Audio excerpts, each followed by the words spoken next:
నిరుద్యోగ భృతి మేము వచ్చిన తర్వాత మరి సంవత్సరానికి 4 లక్షల చొప్పున 5 సంవత్సరాల్లో 20 లక్షల ఉద్యోగాలు కల్పిస్తాం. ఈ లోపల మరి ఉద్యోగం రాని వారికి మరి 3000 లెక్కన నిరుద్యోగ వృత్తిని కూడా మంజూరు చేస్తామని చెప్పేసి ఎన్నికలలో మేనిఫెస్టోలో చెప్పడం జరిగింది. మరి అదేవిధంగా అవుట్సోర్సింగ్ అంగన్వాడీలకు కూడా న్యాయం చేస్తాము. వాళ్ళకు కూడా ఒక ఉద్యోగ భద్రత కల్పిస్తాము. అదేవిధంగా ప్రతి ఏటా కూడా ఒక జాబ్ చార్ట్ను కూడా ఏర్పరిచి దాని ప్రకారంగా సిస్టమేటిక్గా ఉద్యోగులు కూడా కల్పిస్తామని చెప్పారు.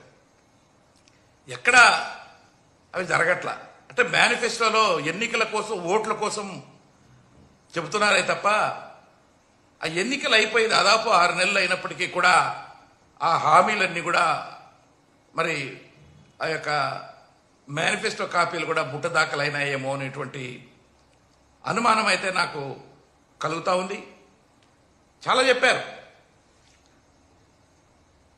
మేము వచ్చిన తర్వాత సిపిఎస్ను జిపిఎస్ను కూడా సమీక్షించి ఒక ఆమోదయోగ్యమైనటువంటి పెన్షన్ స్కీమును తీసుకొస్తామన్నారు. దాదాపు ఈ రోజున 2.5 లక్షల నుంచి 3 లక్షల వరకు ఉన్నటువంటి ఉద్యోగస్తులు ఆంధ్రప్రదేశ్ రాష్ట్రంలో ఈ సిపిఎస్ కింద పనిచేయడం జరుగుతూ ఉంది.